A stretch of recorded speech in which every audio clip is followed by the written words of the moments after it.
മുഴുവനും price card. എൻ്റെ പേര് മഞ്ജു. ദൈവത്തിൻ്റെ നാമത്തിന് മഹത്വം ഉണ്ടാകട്ടെ.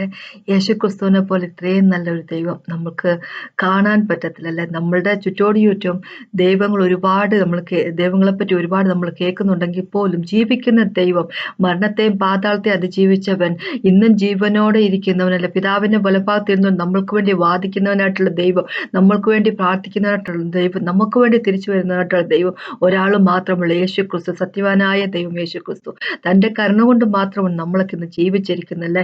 നമ്മളുടെ ഒന്നും വലിയ മിടുകൊണ്ടൊന്നുമല്ല, നമ്മുടെ ക്വാളിഫിക്കേഷൻ കൊണ്ടൊന്നുമല്ല, നമ്മുടെ കുടുംബ മഹിമ കൊണ്ടല്ല, നമ്മളുടെ ഒന്നും കൊണ്ടും തന്നെയല്ല അല്ലെ. ദൈവത്തിന്റെ കൃപയാണ്.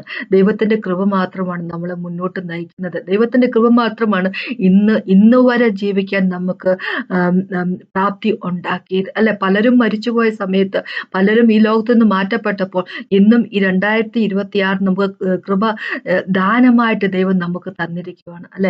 അതുകൊണ്ട് തന്നെ നമുക്ക് എന്നും നമ്മുടെ ദൈവത്തെ വാഴ്ത്തുന്നവരായിരിക്കാം, ദൈവത്തെ ഓർക്കുന്നവരായിരിക്കാം.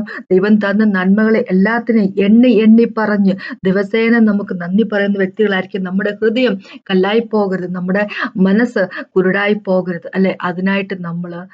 അതിനായിട്ട് തന്നെ നമുക്ക് ജീവിക്കാം. നമ്മുടെ ദൈവത്തിനു വേണ്ടി, ദൈവത്തെ വാഴ്ത്തുന്നതിനായിട്ട് നമ്മൾ തന്നെയല്ല, നമ്മുടെ കുഞ്ഞുങ്ങളെയും പറഞ്ഞങ്ങനെ പഠിപ്പിക്കാം. അതാണ് ദൈവം പറഞ്ഞിരിക്കുന്നത്.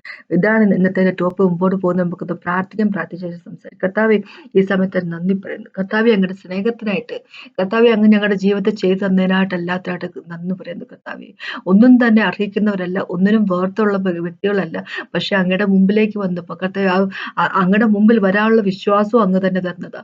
കർത്താവെ, താങ്ക് യു ജീസസ്. ഞങ്ങളെ തേടിയെത്തിയ സ്നേഹം, ഞങ്ങളെ അങ്ങയിലേക്ക്, പിതാവെ, അങ്ങയുടെ മകനിലേക്ക് ഞങ്ങളെ അടുപ്പിച്ചത് കർത്താവോട്ട്. ഇതൊന്നും ഞങ്ങൾ അർഹിക്കുന്നവരല്ല, പക്ഷെ എന്നാലും ഞങ്ങൾക്ക് വേണ്ടി ചെയ്തതിനായിട്ട് നന്ദി പറയുന്നു. ഇന്ന് ഞങ്ങളോട് സംസാരിക്കുന്ന ഹോളി സ്പിരിറ്റ് ഗോഡ്, ഞങ്ങൾ ടീച്ച് ചെയ്യണം. ഞങ്ങൾ ടീച്ചറായിരിക്കുമല്ലോ. Thank you Jesus mister. Praise and worship കർത്താവെ. ഞങ്ങളോട് സംസാരിക്കണം, ഓരോ വ്യക്തികളോട് സംസാരിക്കണം. യേശുവിൻ നാമത്തിൽ ആമേൻ. നമുക്കൊന്ന് ഡ്യൂട്ടറോണമിയിലേക്ക് പോകാം. ആവർത്തന പുസ്തകത്തെ 4ാമത്തെ ചാപ്റ്ററിന്റെ 5 തൊട്ട് 10 വരെയുള്ള വാക്കുകളൊന്ന് വായിക്കാം. എനിക്കിത് പറയാനുള്ളത് 9 തൊട്ട് 10 വരെയുള്ള വാക്കിൽ നിന്നാണ്, പക്ഷെ 5 തൊട്ടുള്ള വാക്കുകളൊന്ന് വായിക്കും. 5 തൊട്ട് 10 വരെ. ആവർത്തന പുസ്തകത്തിന്റെ 4, 5 തൊട്ട് 10 വരെ. 4ാമത്തെ ചാപ്റ്ററിന് 5 തൊട്ട് 10 വരെ ഇങ്ങനെ പറഞ്ഞിരിക്കുക: നിങ്ങൾ കൈവശമാക്കുവാൻ ചെല്ലുന്ന ദേശത്ത് നിങ്ങൾ അനുസരിച്ചു നടപ്പാനായി എന്റെ ദൈവമായ യഹോവ എന്നോട് കൽപ്പിച്ചതുപോലെ ഞാൻ നിങ്ങളോട് ചട്ടങ്ങളും വിധികളും ഉപദേശിച്ചിരിക്കുന്നു. അപ്പം മോസസിനെ സംബന്ധിച്ചിടത്തോളം ദൈവം ഓൾറെഡി പറഞ്ഞു മോസസിനോട്, മോസസ് കനാനിലേക്ക് എൻ്റർ ചെയ്യത്തില്ല അല്ലെ. കാരണം ദൈവത്തെ ഒന്ന് ഡിസൊബേ ചെയ്തെന്ന് വെച്ചുകൊണ്ട് മാത്രം. അപ്പൊ മോസസ് അന്നത്തെ പരമോന്നത നേതാവായിട്ട് നിൽക്കുന്ന സമയം ഇസ്രായേലിന്റെ മോസിനെ പോലെ അത്രയ്ക്ക് ഹമ്പിൾ ആയിട്ടുള്ള ഒരു താഴ്മയുള്ള ഒരു വ്യക്തി അന്നുണ്ടായിരുന്നില്ല ലോകത്ത്. അത്രയധികം ദൈവമായിട്ട് അടുത്തിരിക്കുന്ന ഒരു വ്യക്തി. മോസസിനോട് ദൈവം സംസാരിച്ചുകൊണ്ട് ഒരു സുഹൃത്തിനോടെന്ന പോലെ ഫേസ് ടു ഫേസ് ആണ് സംസാരിച്ചുകൊണ്ടിരുന്ന ദൈവം. മിറിയത്തോടൊക്കെ ഇങ്ങനെ പറഞ്ഞിരിക്കും, മിറിയത്തോട് ആരിനോട് ഇങ്ങനെ പറഞ്ഞിരിക്കുന്നത്, നിങ്ങളോട് ബാക്കിയുള്ള പ്രൊഫസർമാരുടെയൊക്കെ ഡാർക്ക് സേയിങ് ആയിട്ട്, എന്ന് വെച്ചാൽ മിസ്റ്റീരിയസ് ആയിട്ടുള്ള വേയിൽ ദൈവം സംസാരിക്കുമ്പോൾ മോസസിനോട് ഫേസ് ടു ഫേസ് സംസാരിക്കുന്നത്. അതുപോലത്തെ ഒരു പ്രോഫറ്റ് ഉണ്ടായിരുന്നില്ല. ഓഫ് കോഴ്സ് ജീസസ് ക്രൈസ്റ്റിനെ പറ്റി മോസസ് പറഞ്ഞിരിക്കുന്ന ഒരു പ്രോഫറ്റ്, എന്നെ പോലൊരു പ്രോഫറ്റ് നിങ്ങളുടെ ഇടയിലേക്ക് വരും എന്ന് ആണെങ്കിൽ പോലും നമുക്കറിയാം ദൈവം, യേശുക്രിസ്തു ദൈവമാണ് അല്ല, മനുഷ്യന്റെ രൂപത്തിലേക്ക് വന്നതേ ഉള്ളൂ. പക്ഷെ അപ്പോൾ യേശുവിനൊപ്പം ആരുമില്ല, അത്രയ്ക്കും എന്താ പറയാ, മഹാനായവരാരുമില്ല, മോസസ് പോലുമില്ല. പക്ഷെ മനുഷ്യരെ വെച്ച് നോക്കുമ്പോൾ മോസസ് വലിയൊരു മഹാനായ വ്യക്തിയായിരുന്നു. പക്ഷെ അദ്ദേഹത്തോട് പോലും ദൈവം പറഞ്ഞു, നീ കനാനിലേക്ക് കടക്കത്തില്ല അല്ലെ. അപ്പൊ ദൈവം ഇവിടെ മോസസ് വഴി പറയുവാണ്, മോസസ് വഴി ദൈവം ടീച്ച് ചെയ്തിരിക്കുന്നു ഇസ്രായേൽ മക്കളെ അല്ലെ, അവരെന്താണ് പാലിക്കേണ്ടത് എന്നുള്ള കാര്യം. അവിടെ കനാനിൽ ചെന്ന് കഴിയുമ്പോൾ അവരെന്താണ് പാലിക്കണം എന്നുള്ളതുള്ള കാര്യത്തെപ്പറ്റി ഓൾറെഡി ദൈവം മോസസ് വഴി അവരെ ഉപദേശിച്ചു കൊടുത്തിരിക്കുന്നു. അവയെ ഇങ്ങനെ 6ാമത്തെ വാക്കോട്ട് പറയുക, അവയെ പ്രമാണിച്ച് നടപ്പിൻ, ഇതു തന്നെയല്ലോ ജാതികളുടെ ദൃഷ്ടിയിൽ നിങ്ങളുടെ ജ്ഞാനവും വിവേകവും ആയിരിക്കുന്നത്. അവർ ഈ കൽപ്പനകളൊക്കെയും കേട്ടിട്ട് ഈ ശ്രേഷ്ഠ ജാതി ജ്ഞാനവും വിവേകവും ഉള്ളവർ എന്ന് തന്നെ,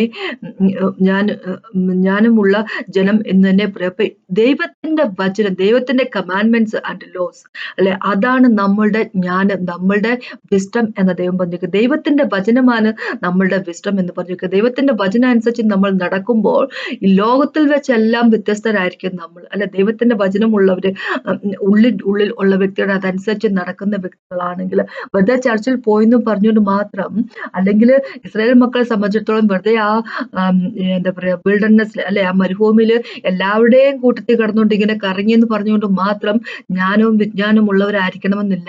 ദൈവത്തിന്റെ വചനം അനുസരിച്ച് ദൈവത്തെ വാഴ്ത്തിക്കൊണ്ട് മുമ്പോട്ട് ജീവിക്കുന്ന വ്യക്തികൾ അവർക്ക് ദൈവത്തിന്റെ വചനം ജ്ഞാനമായിട്ട് ഭവിക്കുകയും അവര് ദൈവ മനുഷ്യരുടെ മുമ്പിൽ ലോകത്തിന്റെ മുമ്പിൽ എത്രയും സെറ്റപ്പായിട്ടായിരിക്കുന്ന എത്രയും എന്താ പറയാ വേർപെട്ടിരിക്കുന്ന വ്യക്തികളായിരിക്കും, വിജ്ഞാനമുള്ള വ്യക്തികളായിരിക്കും എന്ന ദൈവം ഇവിടെ പറഞ്ഞിരിക്കുന്നത്. ഏഴാമത്തെ വാക്കോട്ട് വായിക്കും, നമ്മുടെ ദൈവമായ യഹോവയോട് നാം വിളിച്ചപേക്ഷിക്കുമ്പോഴൊക്കെയും അവൻ നമ്മുടെ അടുത്തിരിക്കുന്നത് പോലെ ദൈവം എത്ര അടുത്തിരിക്കുന്ന ശ്രേഷ്ഠ ജാതി ഏതുള്ളൂ. ഞാൻ ഇന്ന് നിങ്ങളുടെ മുന്നിൽ വെക്കുന്ന ഈ സകല ന്യായ പ്രമാണവും പോലെ ഇത്ര നീതിയുള്ള ചട്ടങ്ങളും വിധികളും ഉള്ള ശ്രേഷ്ഠ ജാതി ഏതുള്ളൂ.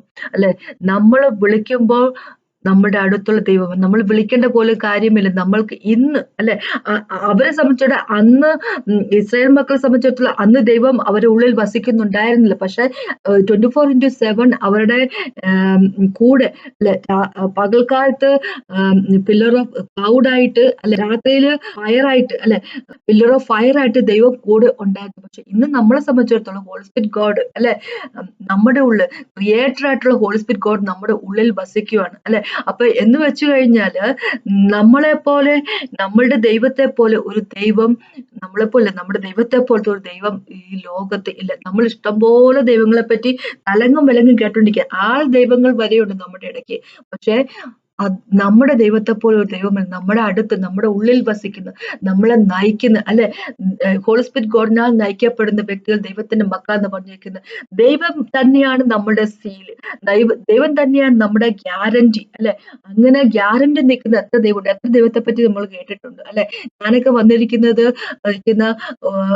ഒരു ക്രിസ്ത്യൻ ബാക്ക്ഗ്രൗണ്ടിൽ നിന്നല്ല ഞാൻ വന്നിരിക്കുന്നത്, ഹിന്ദു ബാക്ക്ഗ്രൗണ്ടിൽ നിന്ന് വന്നിരിക്കുന്നത്. ഒരു ദൈവം എനിക്ക് ഗ്യാരണ്ടി ഇട്ട് നിന്നതായിട്ട് എനിക്ക് ഒരിക്കൽ പോലും ഒരു അറിവില്ല. അപ്പൊ നമ്മൾപ്പെട്ട പലരും പല തരത്തിലുള്ള ബാക്ക്ഗ്രൗണ്ടിൽ നിന്ന് വന്നവരാണ്.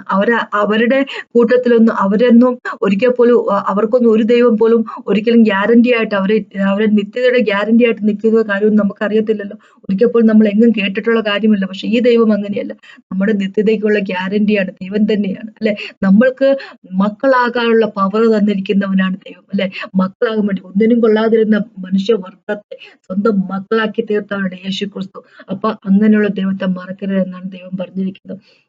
9 തൊട്ട് 10 വരെയുള്ള വാക്കുകൾ ഇങ്ങനെ പറഞ്ഞിരിക്കുന്നത്, കണ്ണാലെ കണ്ടിട്ടുള്ള കാര്യങ്ങൾ നീ മറക്കാതെയും, 9 തൊട്ട് 10 വാക്കുകളാണ്. കണ്ണാലെ കണ്ടിട്ടുള്ള കാര്യങ്ങൾ നീ മറക്കാതെയും നിന്റെ ആയുഷ്കാലത്തൊരിക്കലും അവ നിന്റെ മനസ്സിൽ നിന്ന് വിട്ടു പോകാതെയും ഇരിപ്പാൻ മാത്രം സൂക്ഷിച്ചു നിന്നെ തന്നെ ജാഗ്രതയോടെ കാത്തുകൊള്ള.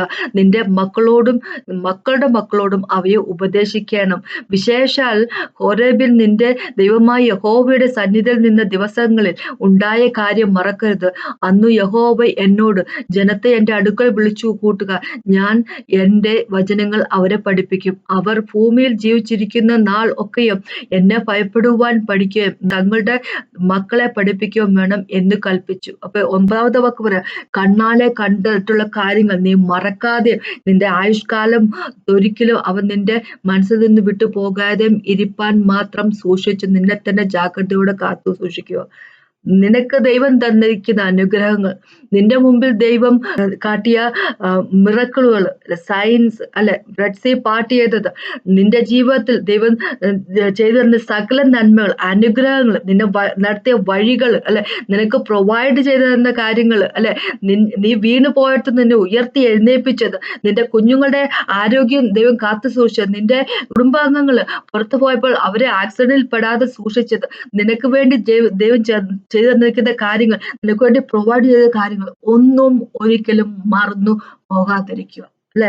മറന്നു പോകാൻ അനുവദിക്കാതിരിക്കുക, നിന്റെ ഹൃദയത്തിൽ നിന്ന് പോകാതിരിക്കുക. എന്ന് വെച്ചു കഴിഞ്ഞാൽ നിന്റെ ഹൃദയം നന്ദിയുള്ള ഹൃദയമായിരിക്കട്ടെ. എന്നും നീ ജീവനോടെ ഇരിക്കുന്നിടത്തോളം കാലം അല്ലെ, നിന്റെ അവസാന ശ്വാസം വരെയും യേശുവിന് വിചാരിക്കുക, യേശു ചെയ്ത നന്മയെപ്പറ്റി വിചാരിക്കുക. അതാണ് ദൈവം നമ്മളോട് ഓരോരുത്തരോടും പറയുന്നത്, അല്ലെ?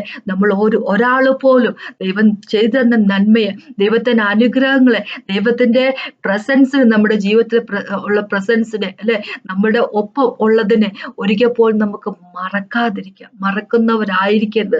ദൈവം അങ്ങനെ നമ്മളെപ്പറ്റി പറഞ്ഞിരിക്കുന്നത്. 10ാമത്തെ വാക്ക് പറയാം, വിശേഷാൽ ഹോരേബിൽ നിന്റെ ദൈവമായ യഹോവയുടെ സന്നിധിയിൽ നിന്ന ദിവസങ്ങൾ ഉണ്ടായ കാര്യം മറക്കരുത്. അന്ന് യഹോവ എന്നോട്, ജനത്തെ എന്റെ അടുക്കൽ വിളിച്ചു കൂട്ടുക, ഞാൻ നിന്റെ വചനങ്ങൾ അവരെ കേൾപ്പിക്കും. അവർ ഭൂമിയിൽ ജീവിച്ചിരിക്കുന്ന നാളൊക്കെയും എന്നെ ഭയപ്പെടുവാൻ പഠിക്കുകയും നിങ്ങളുടെ മക്കളെ പഠിപ്പിക്കുകയും തങ്ങളുടെ മക്കളെ പഠിപ്പിക്കുകയും വേണം എന്ന് കൽപ്പിച്ചു. അപ്പൊ ഭയപ്പെടുക എന്ന് ദൈവം പറഞ്ഞിരിക്കുന്ന കാര്യം എന്ന് വെച്ചാല്, ഭയന്ന് വിറച്ച് അടുത്ത് വരാതിരിക്കുന്നതിനെ പറ്റിയല്ല പറഞ്ഞ, റെസ്പെക്ട്, അല്ലെ? റെസ്പെക്ട് കൊണ്ടുള്ള റെസ്പെക്റ്റിൽ നിന്ന് വരുന്ന ആ ഒരു ഭയം, അല്ലെ? ഒരു നന്ദിയിൽ നിന്നുണ്ടാകുന്ന ഒരു ഭയം, അല്ലെ? ഭയം എന്ന് പറയുമ്പോൾ മോശപ്പെട്ട രീതിയിൽ ഒരു കാര്യം ചെയ്യാതിരിക്കാനുള്ള ഒരു ഭയമല്ല. ഞാൻ എൻ്റെ ദൈവത്തെ ഇഷ്ടപ്പെടുന്നു, അല്ലെ? ഞാൻ എൻ്റെ ദൈവത്തെ ഇഷ്ടപ്പെടുന്നതുകൊണ്ട് എനിക്ക് താല്പര്യമില്ല വേറെ ഒരു മോശപ്പെട്ട രീതിയിൽ ജീവിക്കാൻ എനിക്ക് താല്പര്യമില്ല, കാരണം അതെന്റെ ദൈവത്തെ വേദനപ്പെടുത്തും എന്നുള്ള ഒരു വിചാരം, അതിനെപ്പറ്റി ദൈവം പറഞ്ഞ ഭയം. യേശുക്രിസ്തു ലോകത്തിൽ ആയിരുന്നപ്പോൾ, അല്ലെ, ഐസയ്യാന്റെ 11 പറഞ്ഞിരിക്കുന്ന കാര്യ, ഭയത്തിൽ അദ്ദേഹം ഡിലൈറ്റഡ് ആയിരുന്നു, ദൈവത്തോടുള്ള ദൈവഭയത്തിൽ ഡിലൈറ്റഡ് ആയിരുന്നു എന്ന് പറഞ്ഞിരിക്കുന്നത്. ഫിയർ ഓഫ് ഗാഡ്, അല്ല, അപ്പൊ യേശുക്രിസ്തു ദൈവഭയത്തിൽ ഡിലൈറ്റഡ് ആയിരുന്നു, ആനന്ദിച്ചിരുന്നു, അല്ലെ? ദൈവത്തിന്റെ ഇഷ്ടപ്രകാരം ജീവിക്കുന്ന കാര്യത്തിൽ യേശുക്രിസ്തു വളരെയധികം ആനന്ദിച്ചു. യേശുക്രിസ്തു ഒരു തെറ്റും കുറ്റവും ഇല്ലാത്ത ഒരു വ്യക്തിയായിരുന്നുള്ള കാര്യം നമുക്ക് എല്ലാവർക്കും അറിയാം, അല്ലെ? അപ്പൊ യേശുക്രിസ്തു ആനന്ദിച്ചെങ്കിൽ, ദൈവത്തെ ഭയപ്പെടുന്ന കാറ്റ്, ദൈവത്തിന് വഴിയെ നടക്കുന്ന കാറ്റ് ആനന്ദിച്ചെങ്കിൽ നമ്മൾ എത്രമാത്രം ആനന്ദിക്കേണ്ട വ്യക്തികളാണ്, നമ്മൾ എത്രമാത്രം ദൈവത്തെ ഭയപ്പെടേണ്ട വ്യക്തികളാണ്, അല്ലെ? അപ്പൊ ദൈവം നമ്മളോട് പറഞ്ഞിരിക്കുന്ന, ദൈവഭയത്തിൽ ജീവിക്കുന്ന വ്യക്തികളായിരിക്കുക, നമ്മൾ ഒരിക്കൽ പോലും ദൈവത്തെ മറന്നു കളയാത്ത വ്യക്തികളായിരിക്കുക. ദൈവം നമ്മൾക്ക് ചെയ്തു തന്നിരിക്കുന്ന കാര്യങ്ങളെ ഒന്നും ഒരിക്കൽ പോലും നമുക്ക് നമ്മുടെ ജീവിതത്തിലേക്ക് ദൈവം വാരിക്കോരി എന്താ പറയാ പകർന്നിരിക്കുന്ന അനുഗ്രഹങ്ങളെ, അല്ലെ, നമ്മുടെ ഒപ്പം ഉണ്ടായിരുന്ന സമയങ്ങൾ, അല്ലെ, എപ്പോഴും ദൈവം നമ്മുടെ ഒപ്പമുണ്ട്. നാട്ടുകാരും വീട്ടുകാരും വേണ്ടെന്ന് വെച്ച വ്യക്തികളാണ് നമ്മളിൽ പലരും. അവരെ എല്ലാം കൂടെ നിന്നുകൊണ്ട് എന്റേതാണ് നീ എന്ന് പറഞ്ഞ് മാറോട് ചേർത്തതിനെ ഒരിക്കൽ പോലും മറന്നു കളയാത്ത വ്യക്തികളായിരിക്കും. നന്ദിയുള്ള ഹൃദയം, അതാ ദൈവം പറഞ്ഞിരിക്കുന്നത്, നന്ദിയുള്ള ഹൃദയമുള്ളവരായിരിക്കും. ആ നന്ദിയുള്ള ഹൃദയമുള്ളവരായിരുന്നാൽ മാത്രം പോരാ, നമ്മള് നമ്മുടെ കുഞ്ഞുങ്ങളെയും പറഞ്ഞ് പഠിപ്പിക്കണം. നമ്മൾ എന്ത് പഠിപ്പിക്കുന്നു കുഞ്ഞുങ്ങളെ, അതാ അവര് എന്താ പറയാ പ്രാവർത്തികമാക്കാൻ പോകുന്ന, അവര് പ്രവൃത്തിയിലേക്ക് കൊണ്ടുവരാൻ പോകുന്ന അവരുടെ ജീവിതത്തിൽ അത് തന്നെയായിരിക്കും അവരുടെ വിശ്വാസം. നമ്മൾ കുഞ്ഞുങ്ങളെ യേശുക്രിസ്തുവിൽ വിശ്വസിക്കാൻ പറഞ്ഞ് പഠിപ്പിക്കുവാണെങ്കിൽ അവരങ്ങനെ തന്നെ വളർന്നു വരും, അല്ലെ?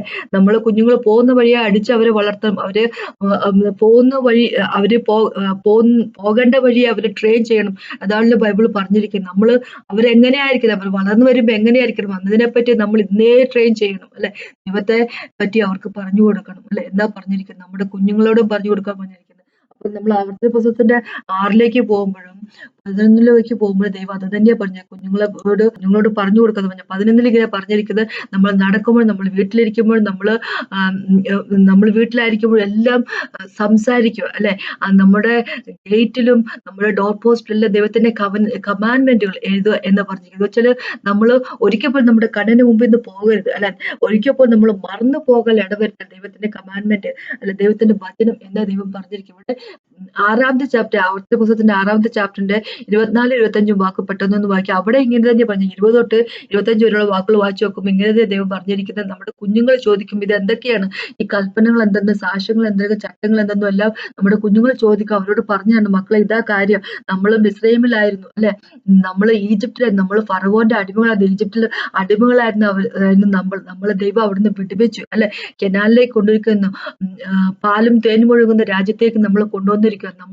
നമ്മളെ സംബന്ധിച്ചിടത്തോളം, ഇന്ന് യേശുവിൽ വിശ്വസിക്കുന്ന വ്യക്തികളെ സംബന്ധിച്ചിടത്തോളം നമ്മുടെ പാപത്തിൻ്റെതായിട്ടുള്ള പടുകുഴിയിലായിരുന്നു കടന്നിരുന്നവരായിരുന്നു. ഇന്ന് ദൈവത്തിന്റെ കിങ്ഡത്തിന്റെ ഭാഗമായിട്ട് നമ്മൾ നിൽക്കുകയാണ്. നമ്മുടെ കുഞ്ഞുങ്ങളോട് പറഞ്ഞു കൊടുക്കണം എന്ന് പറഞ്ഞിരിക്കുക. 24, 25 വാക്കിനെ പറഞ്ഞിരിക്കുന്നത്, എല്ലായ്പ്പോഴും നമുക്ക് നന്നായിരിക്കേണ്ടതിനും ഇന്നത്തെ പോലെ അവൻ നമ്മെ ജീവനോടെ രക്ഷിക്കേണ്ടതിനുമായി നാം നമ്മുടെ ദൈവമായ യഹോവയെ ഭയപ്പെടുവാനും ഈ എല്ലാ ചട്ടങ്ങളെയും ആചരിപ്പാനും യഹോവ നമ്മോട് കൽപ്പിച്ചിരിക്കുക. അപ്പൊ ദൈവം പറഞ്ഞിരിക്കുക, ദൈവത്തിന്റെ കൽപ്പനകളെ മറന്നു പോകരുത്, അല്ലെ? അപ്പൊ ദൈവത്തിന്റെ വചനം അനുസരിച്ച് ജീവിക്കുക എന്ന് പറഞ്ഞിരിക്കുക. അപ്പൊ കുഞ്ഞുങ്ങൾ 20ാമത്തെ വാക്കിൽ പറഞ്ഞിരിക്കുക, കുഞ്ഞുങ്ങൾ ചോദിക്കും എന്തുകൊണ്ടാണ് ഈ കൽപ്പനകൾ, എന്താണ് ഈ കൽപ്പനകൾ, എന്താണ് സാക്ഷ്യങ്ങൾ, എന്താണ് ചട്ടങ്ങൾ വിധികളും എന്ന് അവർ നമ്മളോട് ചോദിക്കുമ്പോൾ ഇങ്ങനെ അവരോട് പറഞ്ഞു കൊടുക്കുക, ഈജിപ്തിൽ നിന്ന് വിടുവിച്ച കാര്യം പറയും, എന്നിട്ട് പറയുക എല്ലായ്പ്പോഴും നമുക്ക് നന്നായിരിക്കേണ്ടതിനും എപ്പോഴും നമ്മൾ നന്നായിരിക്കുന്നതിനും വേണ്ടി. അതാണ് നമ്മുടെ ദൈവത്തിന്റെ ആഗ്രഹം, നമ്മളെന്നും നന്നായിട്ടിരിക്കും അല്ലെ. ഇന്നത്തെ പോലെ അവൻ നമ്മ ജീവനോട് സംരക്ഷിക്കേണ്ടതിനും നാം നമ്മുടെ ദൈവമായ യഹോവയെ ഭയപ്പെടുവാനും ഭയപ്പെടുവാനും ഈ എല്ലാ ചട്ടങ്ങളെയും ആചരിപ്പാനും യഹോവ നമ്മോട് കൽപ്പിക്കുന്നു. നമ്മുടെ ദൈവമായ യഹോവ നമ്മോട് കൽപ്പിച്ചതുപോലെ നാം അവന്റെ മുമ്പാകെ ഈ സകല കൽപ്പനകളും ആചരിപ്പാൻ തക്കവണ്ണം കാത്തുകൊള്ളുന്നു എങ്കിൽ നാം നീതിയുള്ളവരായിരിക്കും. അപ്പൊ ഇവിടെ ഒരു വാക്ക് പറയട്ടെ, 25ാമത്തെ വാക്ക്, ഇവിടെ നമ്മുടെ ദൈവമായ യഹോവ നമ്മോട് കൽപ്പിച്ചതുപോലെ നാം അവയെ മുൻപാകെ നാം അവന്റെ മുമ്പാകെ ഈ സകല കൽപ്പനകളും ആചരിപ്പാൻ തക്കവണ്ണം കാത്തുകൊള്ളുന്നു എങ്കിൽ നാം നീതിയുള്ളവരായിരിക്കും എന്ന് പറയുമ്പോൾ നമ്മള് ഇങ്ങനെ വിചാരിക്കരുത്, ഇസ്രായേൽ മക്കൾക്ക് ദൈവം കൊടുത്തിരിക്കുന്ന ന്യായപ്രമാണം മൊത്തം പാലിച്ചു കഴിയുമ്പോൾ അവർ നീതിയുള്ളവരായി തീരും എന്നല്ല ദൈവം പറഞ്ഞിരിക്കുന്നത്. നമ്മളെ ദൈവം കൽപ്പിച്ച പോലെ അതനുസരിച്ച് നടക്കാനുള്ള ഒരു മനസ്സ് കാണിച്ചുകൊണ്ട് അത് നമ്മൾ അനുസരിക്കുമ്പോൾ ദൈവത്തോട് കൂറുള്ളവരായിരിക്കുമ്പോൾ, ദൈവത്തോട് നന്ദിയുള്ളവരായിരിക്കും, ദൈവത്തോട് വിശ്വാസത പുലർത്തുന്ന വ്യക്തികളായിരിക്കുമ്പോൾ, ദൈവത്തോടുള്ള വിശ്വാസത്തിൽ ജീവിക്കുന്ന വ്യക്തികളായിരിക്കുമ്പോൾ ആ വിശ്വാസം നീതിയായിട്ട് കണക്ക് കൂട്ടുന്നു അല്ലെ. എന്ന് വെച്ച് കഴിഞ്ഞാൽ എബ്രഹാമിന്റെ കാര്യത്തെ പോലെ തന്നെ അല്ലെ, എബ്രഹാം നീതിയുള്ളവനായിട്ട് ദൈവം കണക്കൂട്ടി. എങ്ങനെയാ? ദൈവത്തിലുള്ള വിശ്വാസം കൊണ്ട് ദൈവം പറയുന്ന അനുസരിച്ച് മുമ്പോട്ട് ജീവിച്ചത് കൊണ്ട് അല്ലെ. ജീവിച്ചത് മൊത്തം ദൈവത്തിന്റെ കൽപ്പന അനുസരിച്ച്. സ്വന്തം പുത്രനെ സാക്രിഫൈസ് ബലി കൊടുക്കാൻ പറഞ്ഞപ്പോഴും എബ്രഹാമിന് ഒരു രണ്ടാമത് വേറൊന്നും ചിന്തിക്കാൻ ഉണ്ടായിരുന്നില്ല. കാരണം എന്ന് വെച്ചാൽ ദൈവമായിട്ട് അത്രയധികം സിംഗിലാണ്, അത്രയധികം കണക്ഷൻ, അത്രയും സ്നേഹത്തിലായിരുന്നു എബ്രഹാം. അതുകൊണ്ട് അല്ലെ. അപ്പോൾ ഇനി എനിക്ക് പറയാനുള്ളതാണ് അടുത്ത കാര്യം. ഇങ്ങനെ ഇപ്പൊ ദൈവം നമ്മളോട് പറഞ്ഞിരിക്കുക, ഒരിക്കൽ പോലും മറന്നു പോകുന്നവരായിരിക്കും. നമുക്ക് ഇരിക്കുന്ന എന്താ പറയുക, അനുഗ്രഹങ്ങളൊന്നും മറന്നു പോകുന്ന വ്യക്തികളായിരിക്കരുത് എന്ന് നമ്മളോട് തന്നെ ആവർത്തന പുസ്തകത്തെ 4ാമത്തെ ചാപ്റ്ററിന്റെ 9ാമത്തെ വാക്കിൽ ദൈവം നമ്മളോട് പറഞ്ഞതാണ്.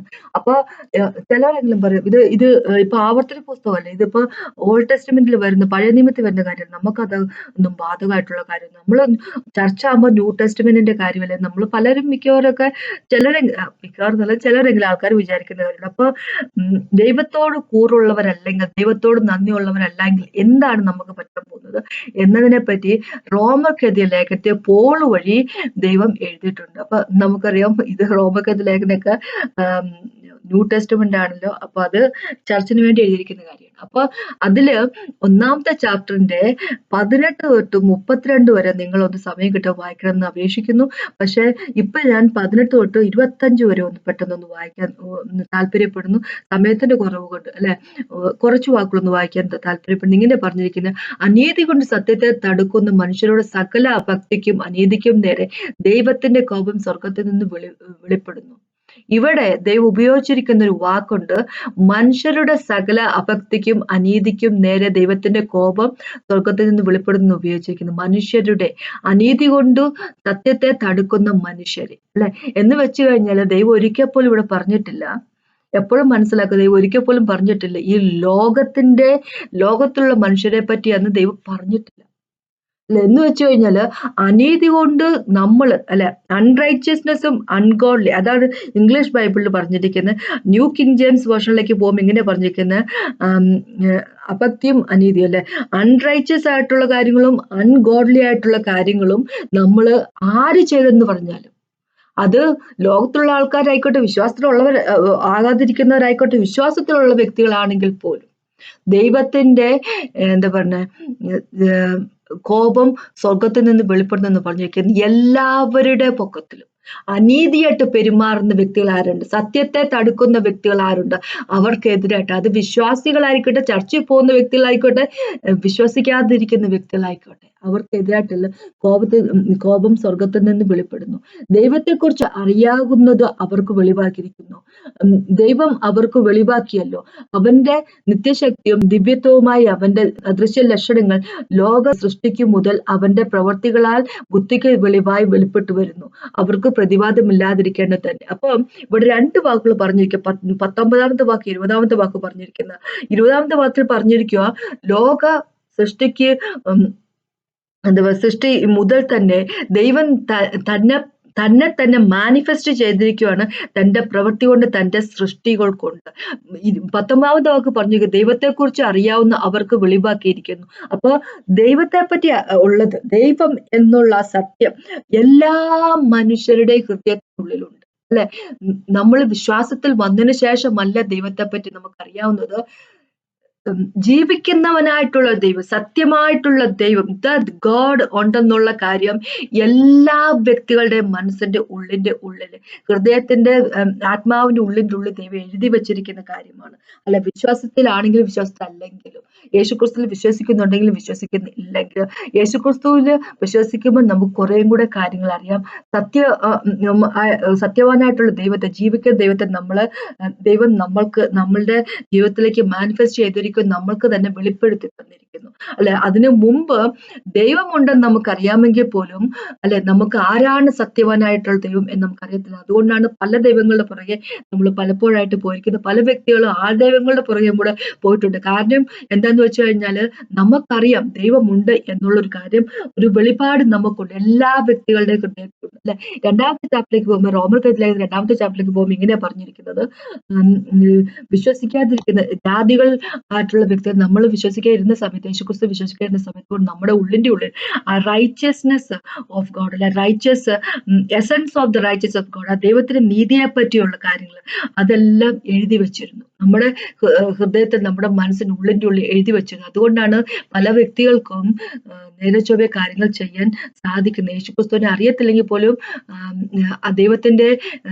ദൈവം പറഞ്ഞിരിക്കുന്ന പല കാര്യങ്ങൾ അല്ലെ നമുക്ക് ചെയ്യാൻ സാധിക്കുന്നതിന്റെ കാര്യം അതാണ് അല്ലെ.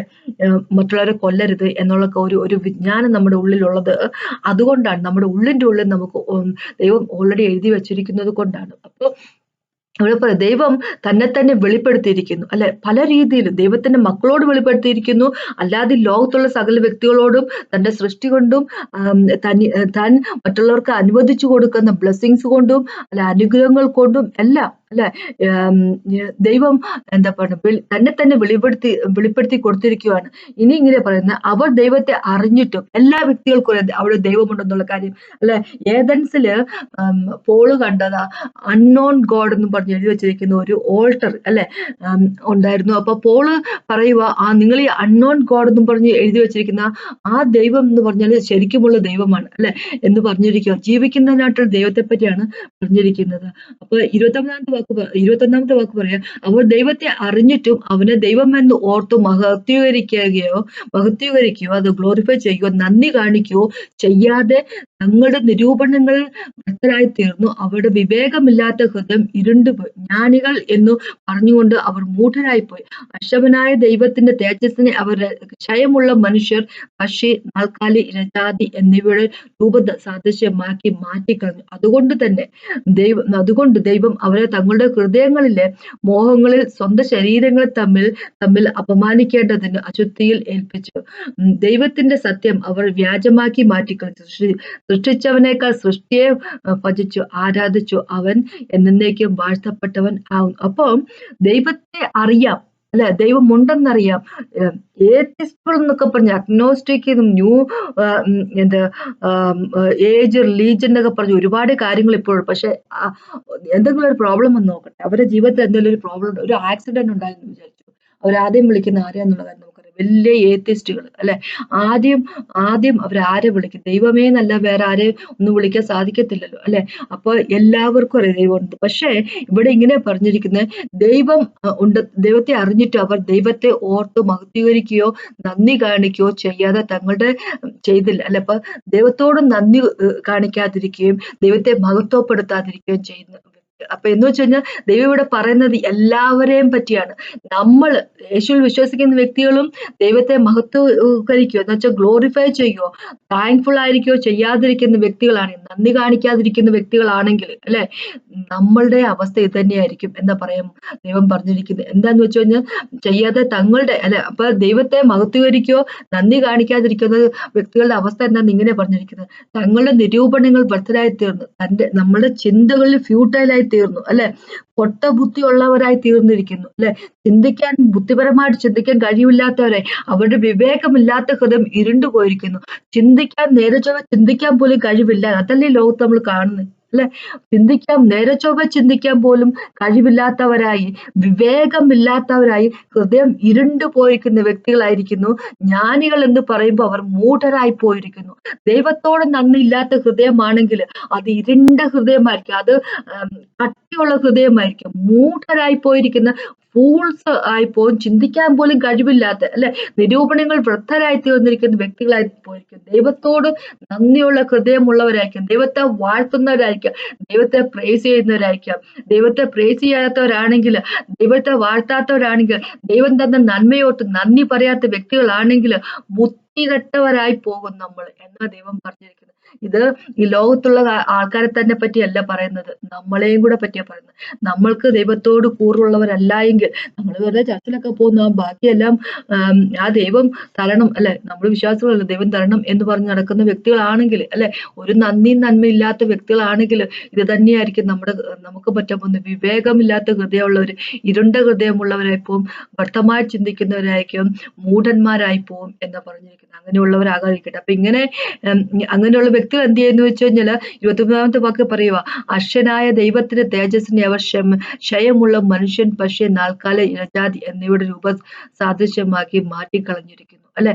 അപ്പൊ ഐഡൽ വർഷിപ്പിലേക്ക് ആൾക്കാർ പോകുന്നത്. നന്ദിയുള്ള, ഒന്ന് വിചാരിച്ചു നോക്കിയേ, ഈ ലോകത്തെ സൃഷ്ടിച്ച ദൈവത്തിന് എങ്ങനെ ഒരു വിഗ്രഹത്തിനുള്ളിൽ കയറിയിരിക്കാൻ സാധിക്കും, അല്ലെ? ലോകത്തെ സൃഷ്ടിച്ച ദൈവത്തിന് എങ്ങനെ മോശപ്പെട്ടവനാകാൻ സാധിക്കും? ഇസ്ലാം മതം അതല്ലേ പഠിപ്പിക്കുന്നത്. അവരുടെ പ്രോഫറ്റിന്റെ അദ്ദേഹം എഴുതി കൂട്ടിയ കാര്യങ്ങൾ നമ്മൾ വായിച്ചിട്ട് നമ്മുടെ തലകറങ്ങും. അതുപോലത്തുള്ള വൃത്തികെട്ട കാര്യങ്ങളാണ് അദ്ദേഹം ചെയ്തു കൂട്ടി. 6 വയസ്സുള്ള പെൺകുഞ്ഞിനെ കല്യാണം കഴിക്കുകയും 11 കല്യാണം കഴിക്കുകയും പല രീതിയിലുള്ള മഹാവൃത്തികെട്ട രീതിയിൽ ചെയ്യുകയും അത് പറഞ്ഞു പഠിപ്പിക്കുകയും ചെയ്തൊരു വ്യക്തിയാണ് അവരുടെ പ്രോഫറ്റ് എന്ന് പറഞ്ഞിരിക്കുന്ന വ്യക്തി. വേറെയുള്ള മതങ്ങളെടുത്ത് നോക്കുമ്പോൾ വിഗ്രഹത്തിലേക്ക് ദൈവത്തെ ആവാഹിക്കുന്നൊക്കെ പറയുമ്പോൾ അതൊക്കെ എങ്ങനെ സാധിക്കും? ലോകം സൃഷ്ടിച്ച ദൈവത്തിന് എങ്ങനെ വിഗ്രഹത്തിന്റെ അകത്ത് കയറിയിരിക്കാൻ സാധിക്കും? എല്ലാവർക്കും അറിയാം ദൈവത്തെ പറ്റി, എല്ലാവർക്കും ജീവിക്കുന്ന ദൈവത്തെ പറ്റി എല്ലാവർക്കും അറിയാം. എന്തുകൊണ്ടാണ് യേശുക്രിസ്തുവിന് ഇത്രയേറെ ശത്രുക്കൾ ചുറ്റോടി ചുറ്റും? ഈ ലോകത്തുള്ളവർ മൊത്തം യേശുക്രിസ്തുവിനെതിരായിട്ട് നിൽക്കുന്ന കാര്യമുണ്ട്. ക്രിസ്ത്യാനികൾ അനുഭവിക്കുന്ന പോലെ ഇത്ര മാത്രം ഒരു പീഡനം വേറെ ഒരു മതത്തിലും ഉള്ളവർക്ക് അനുഭവിക്കുന്നില്ലല്ലോ. വേറെ ആർക്കും ഇല്ല, ആരോടും ഇത്രയധികം ദേഷ്യം. യേശുക്രിസ്തുവിനോട് ലോകത്തുള്ള മനുഷ്യർക്കുള്ള അത്ര ദേഷ്യം ഒരു വ്യക്തികൾക്ക് പോലും ഇല്ല. കാര്യം എന്ന് വെച്ചാൽ യേശുക്രിസ്തു മാത്രമാണ് സത്യം. ചുറ്റും നിൽക്കുന്ന വ്യക്തികൾക്ക്, ഈ ലോകത്തുള്ള വ്യക്തികളുടെ ഹൃദയം കല്ലായി പോയിരിക്കുന്നു, ഇരുണ്ടതായി പോയിരിക്കുന്നു. അവര് വലിയ വിജ്ഞാനമുള്ളവരാന്ന് അവര് വിചാരിക്കുന്നു, പക്ഷെ അത് അവരുടെ വിജ്ഞാനം 0 ആയി പോയിരിക്കുന്നു. അതാണ് ഫൂൾസ് ആയി പോയിരിക്കുന്നു. ജീവിക്കുന്ന ദൈവത്തെ, മരണത്തെയും പാതാളത്തെ അതിജീവിച്ച ദൈവത്തെ മനസ്സിലാക്കാൻ സാധിക്കാതിരിക്കുന്നു. അപ്പൊ ദൈവം എന്താ ചെയ്യുന്ന വെച്ച് കഴിഞ്ഞാല് അവരെ തന്നെ അവരുടെ എന്താ പറയുക, അവരുടെ ഇഷ്ടത്തിന്, അവരുടെ മോഹത്തിനനുസരിച്ച് ദൈവത്തെ അവരെ അങ്ങ് വിട്ടുകൊടുത്തിരിക്കും. നിങ്ങൾ എന്ത് വേണമെങ്കിലും ചെയ്തോളൂ. അവസാനം നിങ്ങൾക്ക് ചെയ്യാനുള്ളതെല്ലാം ചെയ്തു തീർത്തതിന് ശേഷം അവസാനം എന്താ പറയുക, ഒരു ദൈവങ്ങളും നിങ്ങൾ വിളിക്കുമ്പോൾ കേൾക്കാതിരിക്കുമ്പോൾ നിങ്ങളുടെ ജീവിതത്തിന്റെ അവസാനം ഇങ്ങനെ വഴിമുട്ടി നിൽക്കുന്ന സമയത്ത് നിങ്ങൾ എന്നെ വിളിക്കുമല്ലോ, ആ സമയത്ത് ഞാൻ വന്നോളാം, അല്ലെ? അതാണ് ഇവിടെ ദൈവം പറഞ്ഞിരിക്കുന്നത്. അതുകൊണ്ട് ദൈവം അവരെ തങ്ങളുടെ ഹൃദയങ്ങളിലെ മോഹങ്ങളിൽ സ്വന്തം ശരീരം തമ്മിൽ അപമാനിക്കേണ്ടതിന്റെ അശുദ്ധിയിൽ ഏൽപ്പിച്ചു കൊടുത്തു. ദൈവം പറഞ്ഞു, ഓക്കെ, അങ്ങനെയാണെങ്കിൽ അങ്ങനെ ജീവിക്കട്ടെ, അല്ലെ? ദൈവത്തിന്റെ സത്യവും അവർ വ്യാജമാക്കി മാറ്റി സൃഷ്ടിച്ചവനേക്കാൾ സൃഷ്ടിയെ ഭജിച്ച് ആരാധിച്ച് അവർ നിന്നേക്കും വാഴ്ത്തപ്പെട്ടവനാണ്. അപ്പൊ ദൈവം പറയുന്നത് ഇങ്ങനെയൊക്കെയാണ് കാര്യങ്ങളെങ്കിലും നമ്മൾ ഇങ്ങനെയുള്ള വ്യക്തികളാകരുത് എന്ന ദൈവം പറഞ്ഞിരിക്കുന്നത്. അപ്പൊ നമ്മൾ എഫേസ്യർക്ക് ലേഖനത്തിൽ 4ാമത്തെ ചാപ്റ്ററിലേക്ക് പോകുമ്പോൾ 17 തൊട്ട് 24 വരെയുള്ള വാക്കുകളൊന്ന് വായിക്കണമെന്ന് അപേക്ഷിക്കുന്നു. അപ്പൊ അവിടെ ഇങ്ങനെ പറഞ്ഞിരിക്കുന്നത് 17 തൊട്ട് 4ാമത്തെ ചാപ്റ്റർ, എഫേസ്യർ 4ന്റെ 17 തൊട്ട് 19 വാക്കുകൾ ഇങ്ങനെ ഇപ്പൊ നമ്മൾ വായിച്ച കാര്യങ്ങൾ റിപ്പീറ്റഡ് ആയിട്ട് ദൈവം പറഞ്ഞിരിക്കുകയാണ്. പക്ഷെ 20ാമത്തെ വാക്ക് തൊട്ട് 24ാമത്തെ വാക്കോട്ട് ഇങ്ങനെ പറഞ്ഞിരിക്കുന്നത്, നിങ്ങളോ യേശുവിൽ സത്യമുള്ളതുപോലെ അവനെ കുറിച്ച് കേട്ടു അവനിൽ ഉപദേശം ലഭിച്ചു എങ്കിൽ ക്രിസ്തുവിനെ കുറിച്ചുള്ള ക്രിസ്തുവിനെ കുറിച്ച് ഇങ്ങനെയല്ല പഠിച്ചത്. മുമ്പിലത്തെ നടപ്പ് സംബന്ധിച്ച് ചതിമോഹങ്ങളാൽ വഷളായി പോകുന്ന പഴയ മനുഷ്യനെ ഉപേക്ഷിച്ച് നിങ്ങളുടെ ഉള്ളിലെ ആത്മാവ് സംബന്ധം പുതുക്കം പ്രാപിച്ച് സത്യത്തിന്റെ ഫലമായി നീതിയും വിശുദ്ധിയും ദൈവാനുരൂപമായി സൃഷ്ടിക്കപ്പെട്ട പുതുമയുള്ള പുതുമനുഷ്യനെ ധരിച്ചുകൊള്ളും. അപ്പൊ നിങ്ങൾ പഴയത് യേശുവിലായിരിക്കുന്നതിന് മുമ്പ് ഇങ്ങനെയൊക്കെ ഇപ്പൊ പറഞ്ഞ രീതിയിലൊക്കെ ജീവിച്ചു പോയിക്കൊണ്ടിരുന്നത്. പിന്നെ ദൈവം പറയുന്നത് നമ്മൾ ഇനി അങ്ങനെ ആകരുത്, ഇനി അങ്ങനെയാണെന്ന് പറയുക. ദൈവത്തെപ്പറ്റി നിങ്ങൾ യേശുക്രിസ്തുവിനെ പഠിച്ചിരിക്കുന്ന അങ്ങനെയല്ല അല്ലെ? നമ്മുടെ എന്താ പറയുക, ഹൃദയം കഠിനമായിട്ട് പോയവര് അങ്ങനെ അങ്ങനെയുള്ള രീതിയല്ല നമുക്ക് ഇനി. അത് പഴയത്തെ കാലത്ത് അങ്ങനെയായിരുന്നു. പക്ഷെ ഇനി അങ്ങനെ ആകരുത്. അപ്പോൾ ഇന്ന് നമ്മുടെ ഉള്ളിലെ ആത്മാവ് സംബന്ധമായി പുതുക്കം പ്രാപിച്ചവരായിട്ട് സത്യത്തിന്റെ ഫലമായ നീതിയും വിശുദ്ധിയും ദൈവാനുരൂപമായി സൃഷ്ടിക്കപ്പെട്ട പുതുമനുഷ്യനെ ധരിച്ചുകൊണ്ട് ജീവിക്കുന്ന വ്യക്തികളായിരിക്കും. യേശുക്രിസ്തുവിന് താല്പര്യമുള്ള രീതിയിൽ ജീവിക്കുന്ന വ്യക്തികളായിരിക്കുക എന്ന് നമ്മളോട് പറയുക ദൈവം. അല്ലെ? നശിച്ചു പോകുന്ന രീതിയിലുള്ള ജീവിതം ജീവിക്കുന്ന വ്യക്തികളാകാതിരിക്കുക. നമ്മുടെ ഹൃദയം കട്ടിയുള്ളതാകാതിരിക്കട്ടെ. സ്നേഹമുള്ള ദൈവത്തോട് എന്താ പറയുന്നത്, നന്ദിയുള്ള ഹൃദയമുള്ളവരായിരിക്കാം എന്ന് നമുക്ക് ദൈവം നമ്മളോട് പറയാം. അങ്ങനെയുള്ളവരായിരിക്കണം എന്ന് ദൈവം നമ്മളോട് പറയുക. അങ്ങനെയുള്ള വ്യക്തികളായിരിക്കട്ടെ നമ്മൾ. അല്ലെ? അപ്പൊ അതിനെപ്പറ്റിയിട്ട് പോകുന്നത് പ്രാർത്ഥിച്ചുകൊണ്ട് കർത്താവേ സമയത്ത് നന്ദി പറയുന്നു. ഞങ്ങളെ തേടിയെത്തിയ സ്നേഹത്തിലായിട്ട് ഞങ്ങളെ കർത്താവെ ജീവനിലേക്ക് കൊണ്ടുവന്നതിന് നന്ദി പറയുന്നു. കട്ടിയുള്ള ഹൃദയമുള്ളവരായി പോകാതിരിക്കട്ടെ. ഫോളിഷ് ആയിട്ടുള്ള ആൾക്കാരായി പോകാതിരിക്കട്ടെ. മൈൻഡിന്റെ ഫ്യൂട്ടിലിറ്റി ചിന്തിക്കുന്ന വ്യക്തികളാകാതിരിക്കട്ടെ കർത്താവെ. അങ്ങയുടെ വഴി കൂടെ നടക്കുന്നവരും അങ്ങയുടെ കമാൻഡ്മെന്റ്സ് കാത്തു സൂക്ഷിക്കുന്ന അതനുസരിച്ച് ജീവിക്കുന്നവരും അങ്ങയെ സ്നേഹിക്കുന്നവരും അങ്ങേനെ ബഹുമാനിക്കുക അങ്ങനെ ഭയപ്പെടുന്ന വ്യക്തികളായിരിക്കട്ടെ കർത്താവെ. അങ്ങേക്ക് വേണ്ടി മരിക്കുന്ന വ്യക്തികളായിരിക്കട്ടെ. യേശുവിൻ നാമത്തിൽ നന്ദി പറയുന്നു കർത്താവേ. ഇതിനായിട്ടെല്ലാം കൃപ അപേക്ഷിക്കുന്നു യേശുവിൻ നാമത്തിന്. ആമേൻ. ഇത് കേൾക്കുന്ന ഓരോ വ്യക്തികളോട് പ്രാർത്ഥിക്കുന്നത് അനുഗ്രഹിക്കണം അപേക്ഷിക്കുന്ന യേശുവിൻ നാമത്തിൽ. ആമേൻ. കേട്ടതിന് നന്ദി. ദൈവത്തിനാമത്തിൽ മാത്രം ഉണ്ടാകട്ടെ.